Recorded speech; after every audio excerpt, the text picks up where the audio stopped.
Hello and welcome to the Master of Public Health Online Program's International Practicum Revealed webinar, spotlighting Kieshla Louchnikov, presented by the Keck School of Medicine of University of Southern California.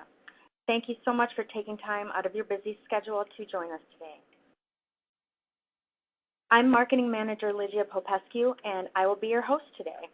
Before we begin, I'd like to review what you can expect during this presentation. Please refresh your browsers and turn up the volume on your device to hear the audio. Use the media player to control volume or pause the presentation if you're viewing on demand.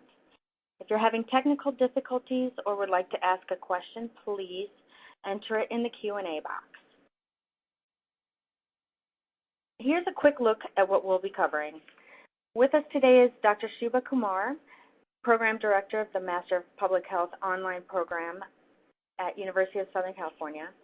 Summer 2016 graduate Kieshla Louchnikov and MPH student representative Chantal Aftab and enrollment advisor Stephen Gutierrez.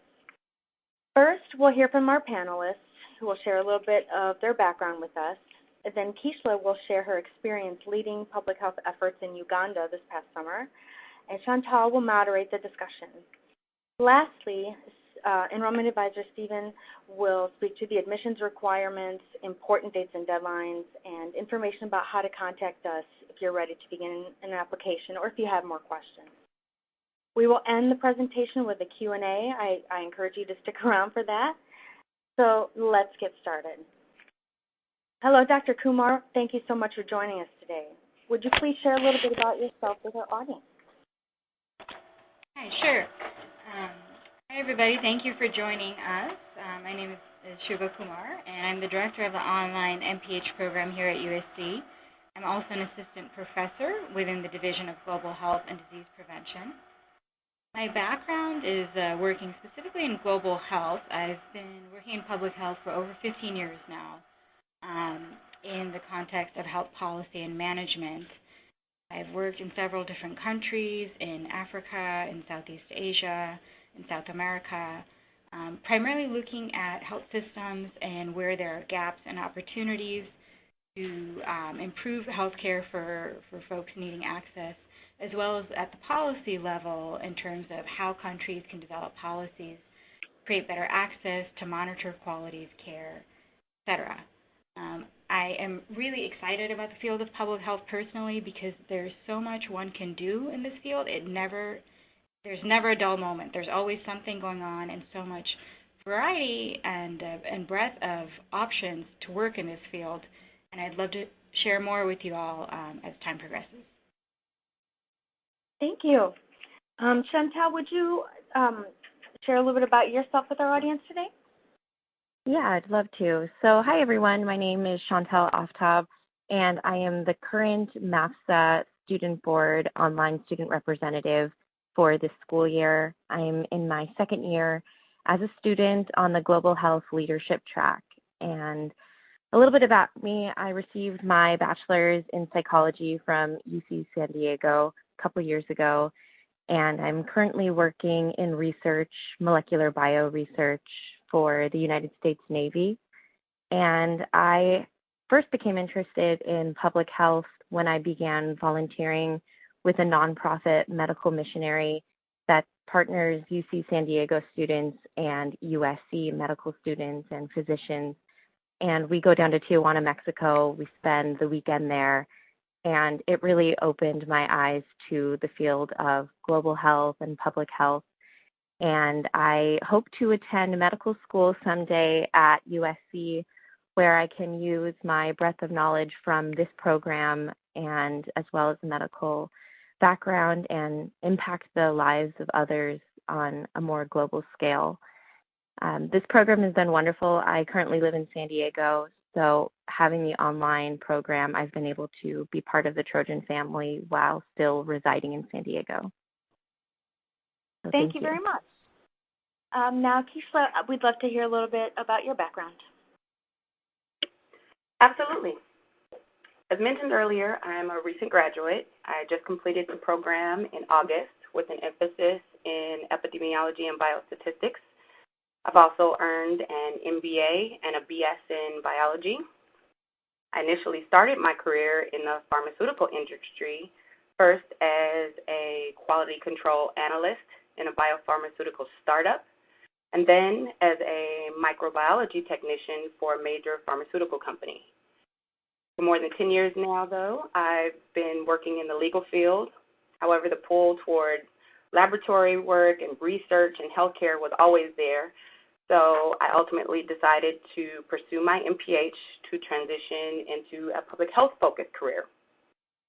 I am native to Los Angeles, and I chose this program in particular because USC was one of the only schools to offer an EpiBio track in an online format, which was perfect scheduling fit for me because I am married with 2 children. Thank you so much. And with that, I'm going to turn it over to Dr. Kumar, who will share a little bit about the university and the program. Sure, thanks, Lucia. So a little about USC. We are one of the world's largest private universities, and we rank among the top 10 in federally funded research activity. We're very well known for innovative university and community partnerships. We have a diverse student body of about 40,000 students, including undergraduate and graduate, so we're quite large. And about 20% of our student body are international students. If we progress to the next slide, great. So in terms of the School of Medicine here at USC Keck, we rank in the top 25 medical schools, federally sponsored research. We have a wide variety of faculty who conduct research across 24 academic departments. We have 7 research institutes, including the Institute for Global Health, Institute for Prevention Research, the Cancer Institute, Epigenetics, etc. We have 2 USC-owned and 3 affiliated hospitals, including LA County plus USC. So we are a big player in the Los Angeles community with several research institutes, departments, and hospitals affiliated with us. In terms of students at the Keck School of Medicine, we have about 700 medical students, roughly 300 doctoral, about 800 master's students, and 500 undergraduates.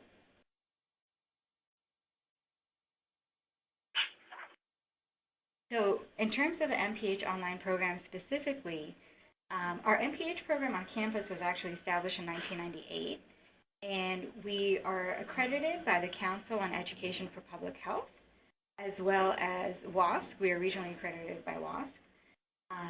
And our online program really builds off of our on-campus program, where we have, the same faculty teaching in our courses, several of the same tracks. U.S. News and World Report ranks USC among the top 25 of the nation's best universities. And our online program, we offer 5 specialized tracks, including biostatistics and epidemiology, health education and promotion, a new track in geohealth, which really combines spatial analysis skills as applied to public health. It's a particularly cutting-edge track that no other school is offering right now online. There's a high market demand for skills in this area.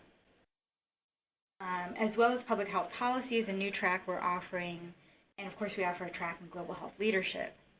So there's 5 specializations for students to choose from to really allow you to explore what your interests are and where you want to go in your career. In terms of the curriculum requirements, we have 5 required courses which reflect basic public health knowledge, including biostats, epidemiology, environmental health, U.S. healthcare delivery, and social and behavioral health sciences, as well as a course in leadership and management, and then our practicum, which we're going to touch more on a little bit later.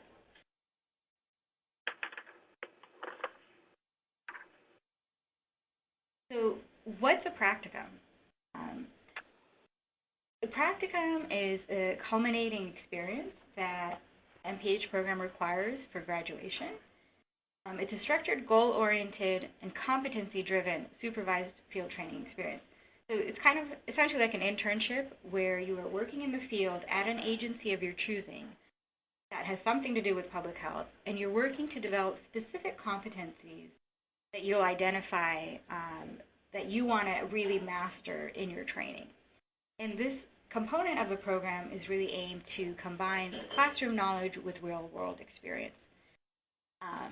And so in terms of the practicum itself, it's a 300-hour requirement where you're working at an agency of your interest, which can be anywhere in the world.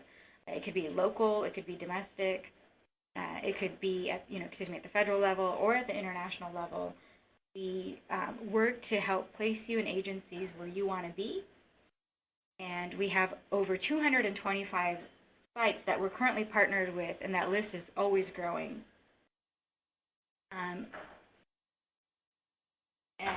So some of the examples of local sites that we're partnered with where students can do a practicum: LA County Public Health Department, several community-based organizations, hospitals, clinics.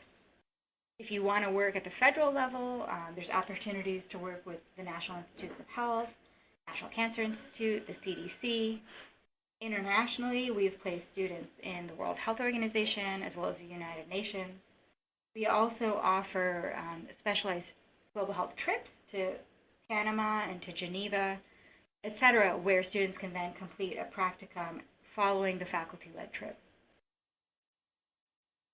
So some examples of practicum sites and deliverables that students have completed. We've had students go to Proyecto Hombre at the University of Miguel Hernández in Spain, where students have designed a needs assessment as well as a brochure for community health organizations. Another example is at Zinc Health in Los Angeles, where students have completed literature reviews and data analysis to really advance the mission of the company. On a federal level, the National Cancer Institute, we had a student working on a patient navigator handbook. And then back to the local level, para los niños in Los Angeles, creating a health education curriculum, as well as evaluations of particular programs that have been launched within the community. Thank you so much. Before Kieshla shares her experience in Uganda, Dr. Kumar, can you provide us some context for our audience? Why was Kieshla selected to be featured today? Sure. Kieshla was selected because of her A, fantastic work that she's done for her practicum, but B, also the drive that she showed in choosing what she wanted and really following that, and the self-drive and determination, as well as for her to share her experience about how she was able to balance her work, both here as a working professional with a family and completing an international practicum all at the same time. Thank you. Okay, and with that, Kieshla, would you talk to us a little bit today about your international practicum in Uganda? Sure. Well, my practicum was conducted under the direction of Dr. Heather Wisley, a professor in the program here. She's also Associate Director of the USC Institute for Global Health. I worked with Ray United FC. It's a nonprofit organization which was founded in 2014 by Dr. Wisley's son when he was in the 5th grade. The organization's mission is to improve the health of children in their communities, utilizing community development programs and partnerships, public health education, all under a soccer camp format. And in one facet, this translates to the 2-week immersion trip that I participated in, which also included a soccer tournament and public health education workshops. There's also other initiatives which include partnering with schools to implement a public health curriculum throughout the school year and challenging students to present projects to improve their schools and their communities. So my practicum specifically, I'll start with how I found it. I was watching a webinar, which was very much like this one, dedicated to international student opportunities. Dr. Wisley, as well as several other professors and program representatives, talked about international projects that they were involved with and work that they were doing in other countries. And I was very interested in Dr. Wisley's presentation, so I sent her an email asking for more information, some time to talk with her and get a better idea on the kind of work that she was doing and the possibility of working with her for my practicum. So as a result of that email, she responded and we set up a time to meet. And during that conversation, we talked a lot about my personal objectives, my goals, what I wanted to achieve from my practicum, and how I could benefit from working with her organization and what I could offer the organization through a practicum opportunity.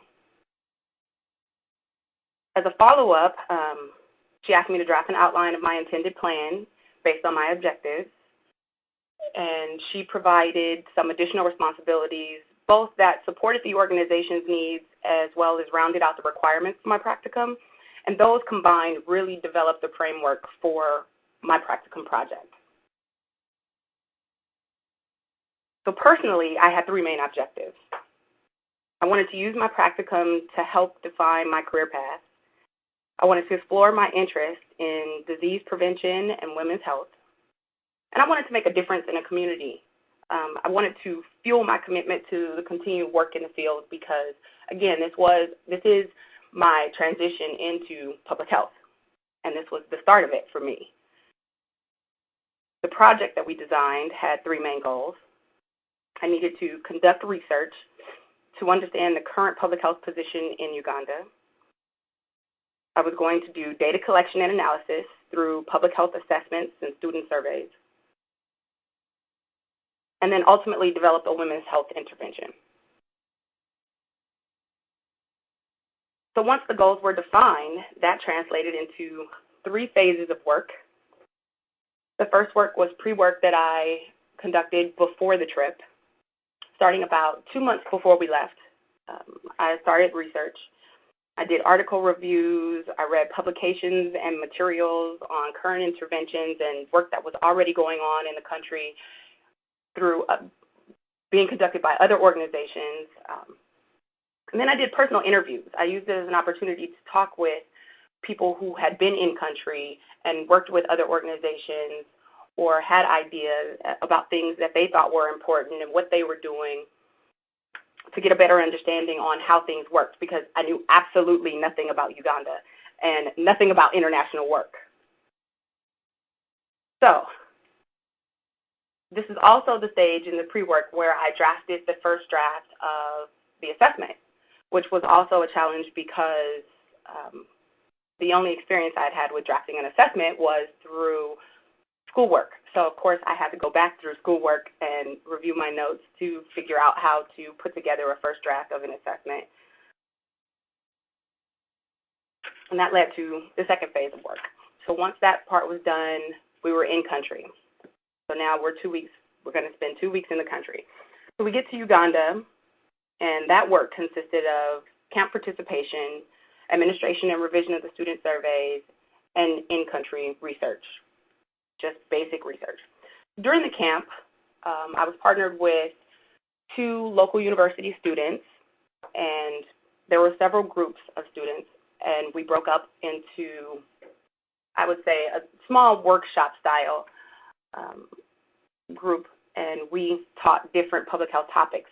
My particular topic was sexual health. We discussed basic sexual health information to rotating groups, about, I would say, 20 to 30 students in 10 to 20-minute sessions from about 8 in the morning till about 5 in the afternoon for 5 days. The information included puberty, sexual maturity, safe sex practices, and disease transmission. We taught both youth and young adults, so the curriculum was a little bit different based on the audience. It was also during this session that I asked for volunteers to pilot the survey that I drafted, and based on their responses, the questions that they asked, the difficulties that they had with the questions, the way I drafted them, I was able to revise and refine the questions on site to make them easier to follow and answer without assistance from, let's say, a proctor or a teacher, which was ultimately the goal of the survey, for students to take it independently so that they weren't influenced by the answers that they were given. The second week of the trip consisted of tours of local hospitals, clinics, health service organizations, the local school of public health from the university there, and we also attended a school where the year-long curriculum would be implemented. And all of this was part of the research that I was collecting and getting a better understanding of the current public health position, as well as the services that were offered and the resources that were available there in country. That covered our 2 weeks in country. And then the last phase of the project was the final refinement of the student survey, which I did here once I returned. And ultimately what I found after being in country was that we had to draft 2 separate surveys, one for youth and one for young adults, because the manner in which we asked questions and the wording that we used had to be very different, not just from a perspective of there were cultural differences that we had to modify for, because here we commonly use a rating schedule, very likely, somewhat likely, and those concepts didn't translate well when we asked those questions of students there in Uganda. We also had to number every question, because if we had a question that had several areas to respond, respondents would tend to respond to every question the same way, as opposed to reading each question separately and giving a separate answer. So little things like that had to be refined before we could come up with a final product. And this is also the phase where I developed the women's health intervention based on my in-country research. And that really wraps out the practicum as a whole. So next slide. So I've chosen a group of pictures to kind of give you a high-level idea on what it was like to be in country. The first picture is a view from the apartment we stayed in. We stayed in the city of Kampala, which is very much like a major city here in Los Angeles in a way. Some of the city roads were dirt, some were paved. I'd say the largest difference would be traffic. They don't have the same traffic laws we have here, so that was interesting to navigate walking across the street where there are no stoplights or necessarily a right-of-way. The next picture is a picture of, I would say, a pretty typical picture of a village that we would work in. So we stayed in the city, and we rode a bus every day out to the communities that the soccer tournament and public health workshops were conducted in. And this is a pretty typical picture of what the little villages look like. One of the most memorable things would have been, I'd say the bathrooms were also one of if you can see this really small huts or little brick buildings in the middle. They were just a brick building with stalls. They did have doors and a roll of toilet paper, but there was just a hole in the ground, and that was the restroom. So being out there for 8 hours, at some point throughout the week, you had to use it. So that was, I'd say, probably the most memorable of odd things or different things. The next picture would be prepping for camp. That was a daily occurrence. We prepped every evening for the next day at camp. We served about 250 to, I would say, 325 students a day through public health education and the soccer camps. So part of the day, the students were required to rotate through public health seminars. The other part of the day, they played soccer. We put together little grab bags, I would say, which consisted of a T-shirt, the public health workbook, a pencil, hand sanitizer, those kinds of things. They were just small handouts, and then, of course, the T-shirt that they wore at the camp. If you go again to the bottom row left, another picture of the rural areas, which was more typical of the areas we worked in. The next picture is of two little boys in one of the villages. The reason I chose this picture is because this is another memorable experience that is so different than what we would experience here in the States. These two boys were about 3, and this was the last day of camp. It was a major tournament, a huge community event, maybe 500 people, maybe not that many, maybe 400. It was kind of kind of hard to tell, but and these two little boys, they walked around all day, all over the entire camp by themselves, and they were 3, but they were fine. And that was just, I remember thinking I just had to take a picture of them, and that's why I included that picture. The last picture on this slide is a picture of a typical morning. Now you see all of the students who have put on their camp T-shirts, and there's an opening ceremony where we give them instructions on how the day will work, and it's before soccer starts and the session starts. Next slide.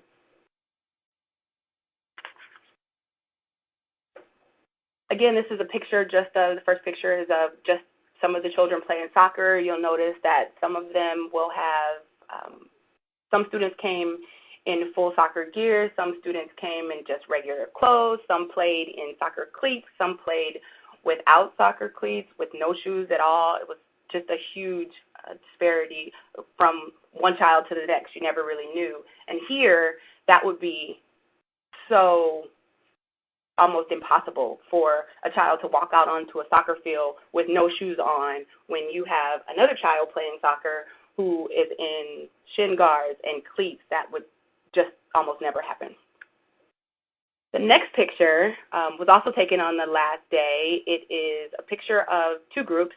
Those are the soccer coaches with the red jerseys on and the instructors from the public health side of things in the yellow shirts. And we played a small soccer game against each other at the end to entertain the children, and it was an amazing experience. We, as the teachers, won. We beat the coaches, so that was pretty awesome. The next picture is a format of how we taught some of the children. That's one of the youth groups. So sometimes we would have them sit in circles because it was a little bit more interactive to sit in a circle and have them follow along in the book as we were reading, or have them read to us. We used different formats with almost every group, and we were very flexible. We had to be to keep them interested and focused on the information, to try to pass as much information in such a short time as we possibly could. In addition, I included the pictures of dancing and games to show that between teaching and soccer, we didn't just kind of stand to ourselves. We interacted with the children as well. So you'll see us dancing. Sometimes we played games. We had conversations with individual students who were really interested in our lives here, and we talked to them about their lives there. It was a huge learning opportunity just to be able to interact with them on a personal level and learn a little bit more about their daily lives, and them to get to know a little bit more about our daily lives.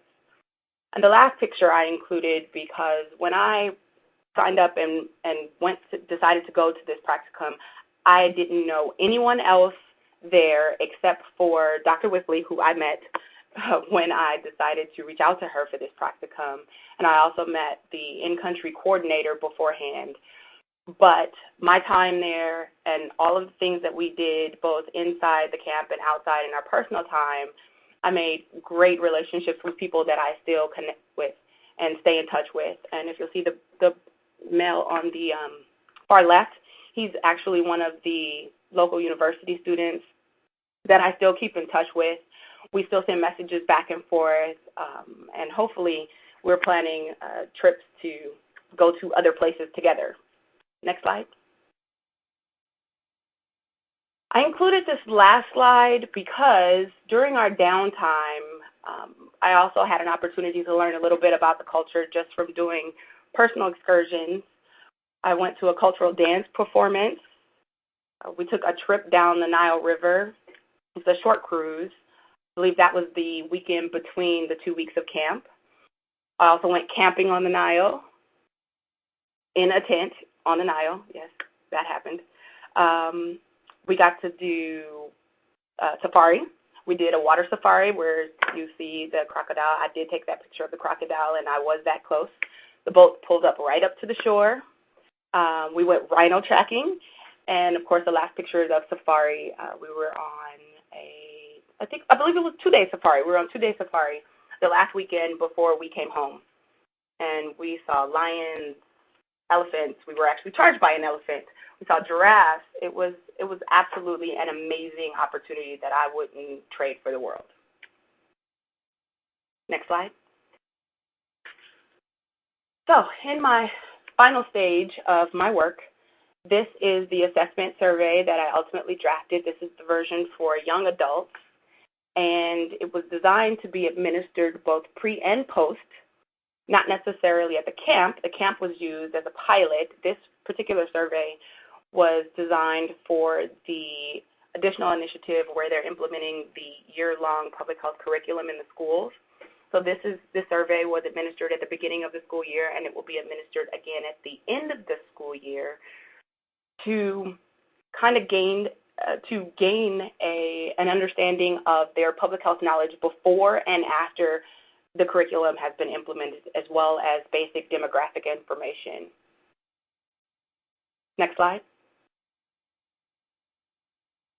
And this is the intervention that I drafted based on all of the research that I did beforehand in country, the feedback that I received, a lot of the information that I obtained from talking to some of the larger groups of girls that were involved in some of the latter days of the camp.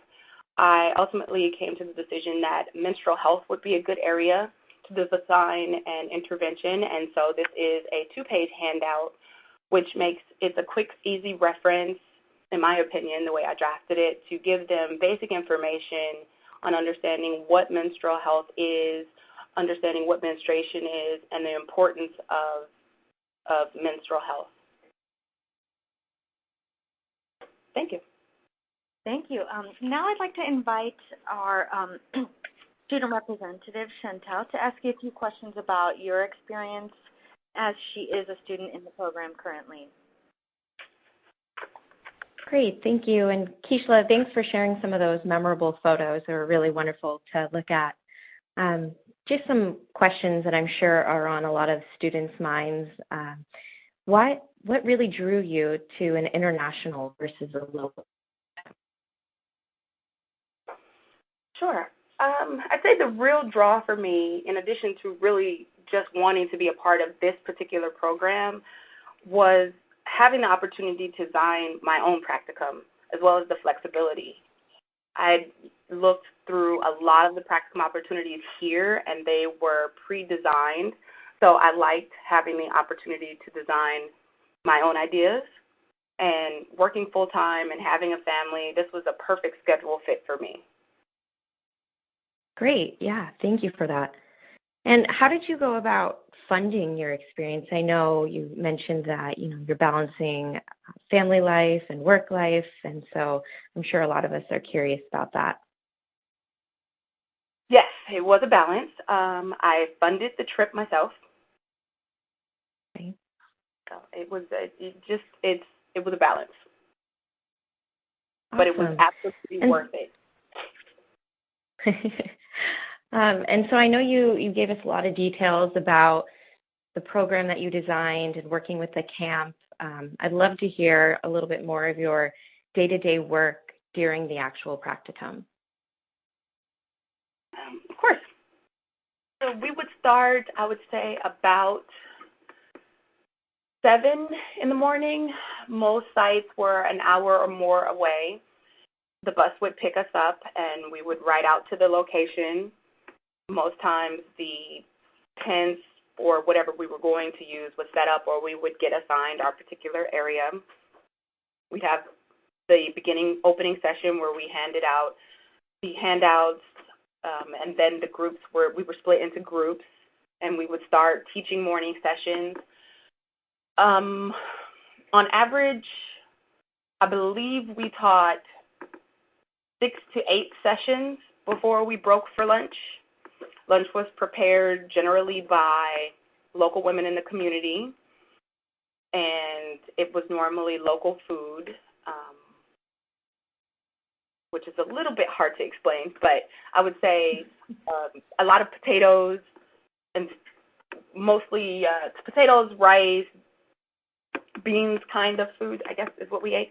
And then we'd have interaction time where we danced and played and talked with children before we started teaching the afternoon sessions. And again, we do another 6 to 8 sessions, and then we would wrap up for the day. We would take the bus back. Most times small groups of us would break out. We'd have dinner at different restaurants, and then we would come back and do prep for the next day, which is packing the bags and getting ready for the next morning. And that was the entire week for the first camp session. The second week was a little bit more flexible, but we had a pretty busy schedule in all the different sites that we would go and visit each day. Wonderful. It sounds like you were really busy, but definitely still had some time to enjoy the area and connect with some other people there. So seeing that you did this towards the end of your program at USC, I'm curious how you felt you were able to integrate some of the core classroom learning that you had already learned over the past year and a half into your practicum. Great question. I'd have to say that I used quite a bit of classroom learning during my project. There were times when, even before I started drafting the assessment, I literally went back to find my notes from some of the very first classes that I took. I had to go back and read through the material to just get a better understanding on how to start it.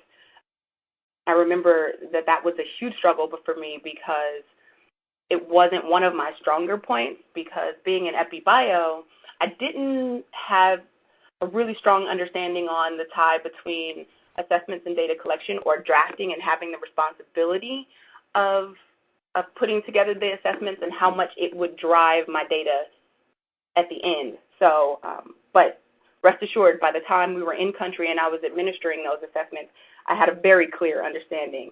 I'd say the overall experience was a very real-world example of almost everything I learned during my time in the program. As a current student, that's really great to hear that there's definitely application from what we're learning in classroom to the real world. So thank you for that. I'd like to next ask about what you felt your experience was as far as faculty support during the practicum and your experience with the program coordinator in general. As far as faculty support, I'd say not just, well, from the practicum itself, Dr. Whipley was great. She gave me just enough support and direction to stay on target, but she also gave me the autonomy to really own the work and the outcomes of my work, which taught me a great deal. She was there if I had questions or if I needed help, but it gave me a huge learning opportunity to really get out of my comfort zone and apply the things that I learned throughout the program. We touched bases to talk about plans over, throughout the entire program, but it was really my work. And as far as other faculty, I talked to lots of different faculty when it came to even designing my program, and they all kind of gave me a better idea to help me shape what I was looking for and what I wanted and how, and the possibility of being able to design something on my own, and that was an amazing opportunity. As far as my practicum coordinator, Kieshla was amazing. She set me on the path that really helped me define my personal objectives. She encouraged me to look at it as an opportunity to gain experience for the position I wanted, which has been the most absolutely invaluable advice that I could have ever received, because I don't think I would have achieved as much out of my practicum had I not focused on looking to gain experience for my position. Wonderful. Thank you so much. Wonderful.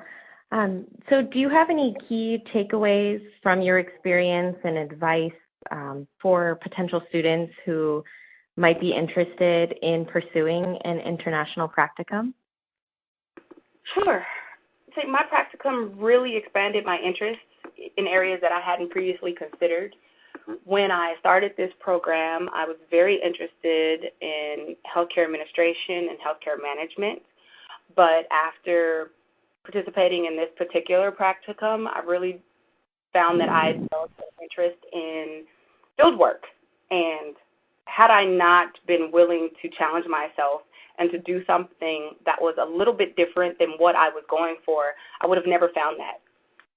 And so I'd say that I learned a great deal about another country, about another culture. I gained an amazing understanding about field research and data collection and the connection between the two, and I know for sure it will make me a better epidemiologist because of it. I also learned that, change and impact comes in ways that we don't necessarily expect. Before doing this program, I really couldn't see how individually I could impact an entire community. But during this work and working in these communities and reaching so many students in such a small amount of time, I can see how my even small contribution can have such a great reach, but not just from the perspective of the students that I worked with, but also it changed me. I have a different interest now, and I didn't consider that before. And I would say if you are interested, go ahead. Oh, no, keep going. And for someone who wants to do this kind of work, my advice would be start early. Define what you want to accomplish and stick to it. Look for something that's a good fit, but you have to be flexible. Things change all the time. They change sometimes in country. They change when you're in the middle of working. But also don't be afraid to challenge yourself and think outside of your box, because that's where I really learn the most through my practicum is being willing to challenge myself and to do something I didn't think that I was necessarily as interested in as I turned out to be. Wonderful, Kieshla. Thank you so much for your time. No problem. And with that, I'm going to turn it over to Stephen, who will walk through some of the admissions requirements for the program. Hello, everyone. Thank you for joining us today. I'm going to run through the general admissions requirements here. To be eligible for this program, students really must meet the following qualifications as to what they're looked for. It is required that you hold a bachelor's degree from a regionally accredited institution. They're looking for an undergraduate GPA of a 3.0 or better. We do accept the GRE, GMAT, or MCAT in terms of standardized testing. For the GRE, we are looking for a 153 or higher on the verbal reasoning and a 144 or higher on the quantitative, 600 or higher on the GMAT, and about the 60th percentile for the MCAT. There's a minimum of 3 letters of recommendation required. If you have attended school in the last 5 years, they'd want to see at least one of those being academic. There is a personal statement of purpose required, as well as a current professional resume or curriculum vitae, along with completing the online application.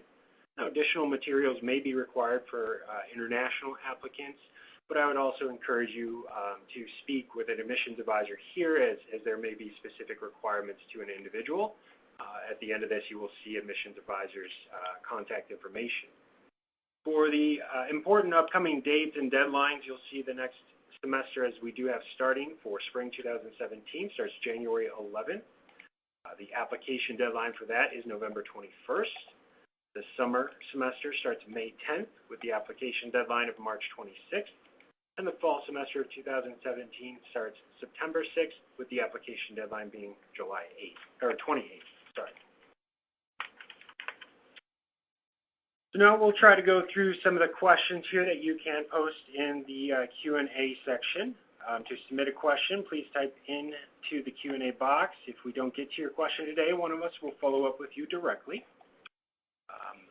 With our first questions we have here,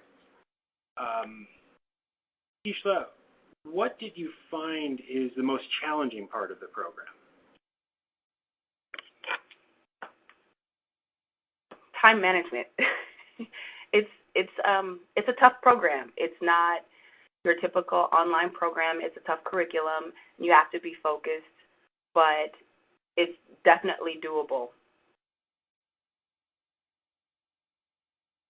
Thank you. Next question, Dr. Kumar, if you could help, can you talk more about the public health policy track? Sure. The public health policy is a new track that we're offering online. It is in combination with the School of Public Affairs here at USC.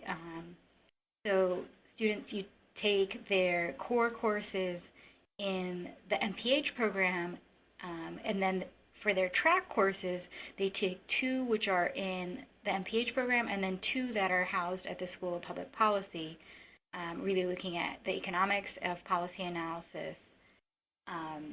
And it's a new collaboration that's being offered online because we here at USC, we have the luxury to be able to do so given the partners that we are working with. And the track is directed by Professor Michael Kuzno, who's a real expert in U.S. health policy.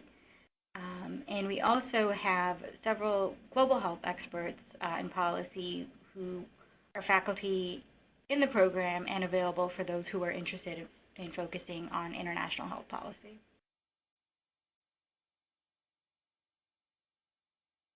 Hi, thank you. The next question, again, for Kieshla, this kind of goes back off of the what you had mentioned previously. How did you balance time with family and school? About how many hours did you dedicate to school per week?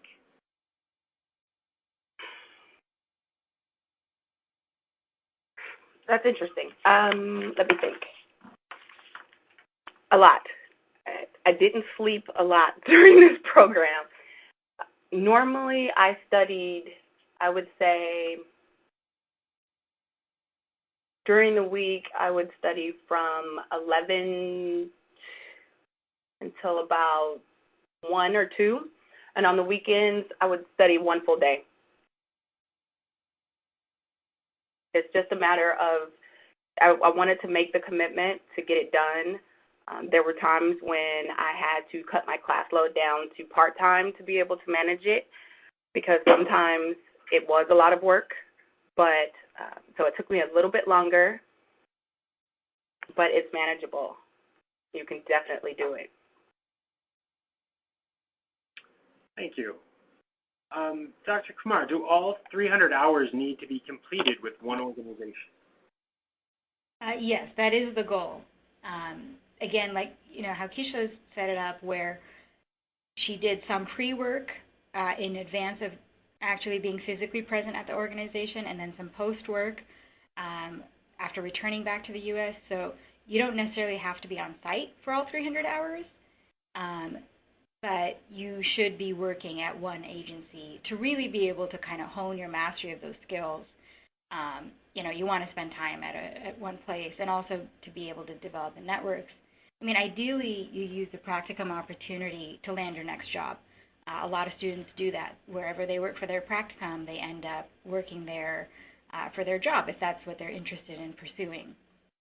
So you want to spend some quality time at one place. Thank you. And relatable to that, are they able to use their current work site as the practicum site? Yes, absolutely. Many of our online students do that. The only thing that we require is then if you're going to use your current work site as your place to do the practicum, you have to make sure that your practicum project is something different than what you're doing for your typical work duties. So we wouldn't give somebody credit for just doing their job. You really have to be taking on an extra project, maybe even in a different division or depending on what your particular circumstances are, to make sure that it's something apart from your regular job. And it's quite a good idea to do that, because if you're looking to make a move within your organization to maybe move to a different division or to get promoted, it kind of helps to show this extra initiative in doing some sort of extra project at your place of work. You might get to work with new people in that context, and it can really help you stand out at your current work site.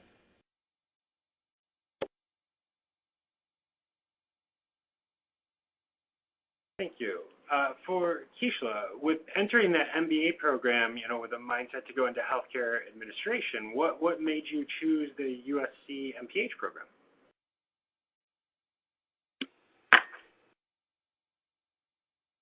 I'm sorry, can you repeat the question? The first part about the MBA? I couldn't. With entering the MBA program with a mindset to go into healthcare administration, what made you choose the USC MPH program? Oh, okay. Well, my MBA is actually in dispute resolution, which is tied to the work that I currently do. And since I've already had an MBA and MHA wasn't a good fit for me for a number of reasons. One, because it is closer related to an MBA than an MPH. And then also I have just a strong personal affinity for more of the science side of things. And so an MPH works better for me, more from a personal interest standpoint than just going to get a master's in healthcare administration. Thank you. And Dr. Kumar, are there components of the program that would require to be online at a specific day or time, or is everything done on your own schedules? So the majority of work is done on your own time. However, we do have, in all of our classes, we have what we call live sessions, which are typically an hour a week, usually in the evening on a Monday through Thursday or sometimes on a Saturday morning. We schedule them after work hours so folks can attend, because that's the time that you really get to interact with your faculty as well as your classmates in a live setting. That's not the same time that all the lectures are pre-recorded. You can access those on your own time. But the live session is a time where you really get to interact with your faculty, to ask questions. Maybe if it's a health policy class, you're doing a debate, you're working with your classmates on a group presentation. We really value that component of our program. Students get a lot out of being at the live sessions, and it's a way of really, getting what you're paying for. I mean, in this program, you have access to faculty who are world-renowned, and to really interact with them in a live setting and develop a relationship, be able to ask questions, that's the benefit you're getting. So that 1 hour a week for each class is at a standard time, like I said, usually in the evening. But other than that, everything else is on your own time. Thank you. This next question is, Chantel, if you could help us with this. Does the online platform allow either of you to connect with other students, to have some sort of cohort or connection? Yeah, definitely. I can just speak from personal experience that I have multiple group chats going on my phone every day for different classes, and I have kept in contact and made some actually very great friendships with these people. You'd be surprised at how your cohort, especially once you get into your track-specific courses, that you come to know these people more than just by their name. The class sizes for this program are relatively small compared with my undergraduate, and I have, like I said, built some great friendships, and hopefully will be able to, work with these people once the program has finished. Thank you. A little bit of a difficult question, Dr. Kumar, but as it's probably an extensive answer, but if you could just help with a few maybe examples, what will be the job opportunities for an MPH graduate? Sure. There are loads of job opportunities. Public health is one of the most growing fields in terms of demand. We have a shortage of public health professionals globally as well as domestically. So job opportunities are vast, and the beauty of public health, like I said earlier, is it's a really broad field. So if you're kind of quantitatively and research oriented, you can work as a data analyst or a researcher, specifically with a stats background. If you're more into working with communities directly, you can work in a community-based organization or a community clinic or an NGO.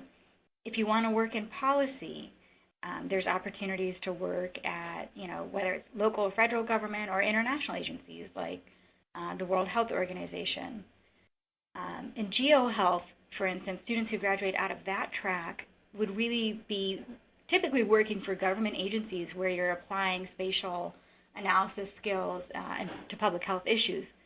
So let's say, for example, we had the Ebola outbreak, and somebody with the GeoHealth background could map, where the disease is occurring relative to where the clinics are, where the outbreaks are happening, to really figure out where services need to be located, where emergency camps may need to be set up.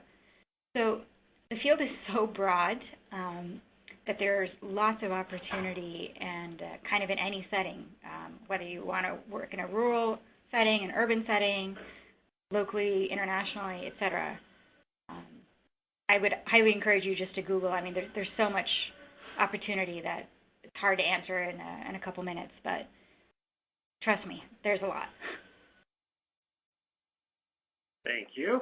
And kind of based with that, Kieshla, you talked a little bit about it before, but where is your career taking you next? You know, what are you working on now? Well, I am currently defining exactly what the position I am looking for looks like. As I said, I did not expect to enjoy field work as much as I do. I expected that I would instantly go into an organization where I worked in an office because it was an easier transition from the work I currently do to working for another organization and kind of leveraging my experience. But knowing that I like working in the field, I'm going to be looking for something that is more field work, which is I'm going to have to take my time to look for a position because I do have a family with small children, and so I don't want to spend endless hours and stay in the field continuously. But, so I'm defining that at present and hoping to find a position that will allow me a little bit of both. Thank you. And Dr. Kumar, with your experience, besides not being able to have face-to-face time with professors and classmates, what other advantages would an on-campus student have over an online student? Good question. So on campus, particularly in the MPH program, we do have a couple of extra tracks and electives that are available that aren't available online. Although the vice versa, we have certain tracks online that aren't available on campus, like GeoHealth, for instance. So sometimes the course offerings may be slightly different. There are obviously, events happening on campus constantly. We do try to record and live stream a lot of the events in terms of, lectures or career events. But obviously, coming to campus, you get to network with people in person. But, and if you're around the local LA area or ever interested in coming out to visit USC, online students are very welcome to do so, to go to football games, tailgates. We have lots of student events that are coordinated by our Public Health Student Association, which Chantal is the online representative on behalf of the online students. So, you have access to the same faculty teaching the courses, whether you're online or on campus. You do get to network with your classmates online. It's just a slightly different format. Cost is the same, admissions requirements are the same, degree is the same.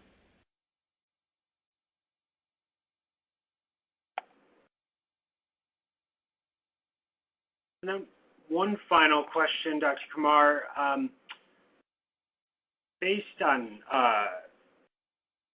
placement purposes for the practicum and career thereafter as well, we have talked a little bit about the practicum coordinator, but could you talk a little bit about career placement? Sure.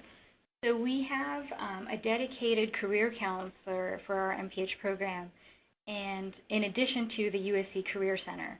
So we have some pretty strong resources available to students, which I'm happy to say is we are one of few online programs to really have a dedicated career counselor available. Her expertise is in public health. She's been working in public health for about 15 years, and she really knows the field well. So we have the career counselor available. We have the USC Career Center available, which has online appointments and workshops about how to craft a resume, how to do interviews, how to network, how to use social media. We have a career fair once a year and several career panels that happen. So there's quite a few resources. I think that's one of, frankly, the hallmarks of our program. And I say this very genuinely because we offer a lot of student support, whether it's through our career counselor, our practicum advisor, Kieshla, we have Jessica to support students with registration, and all our our admissions team, we really have a lot of personal interaction with students here because we really believe in the value of student services. Particularly in an online program, we want to make sure to support you as much as possible.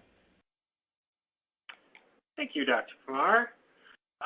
So I noticed as well there we are running short on time here, but there were a few questions in regards to admissions requirements. So I do encourage you to reach out to the admissions enrollment advisors that you see listed here with any specific questions that we can help you directly with. I do thank everyone for participating, and a big thank you to our panelists, and thanks to everyone who participated today. This concludes today's webinar. Thank you again, and have a great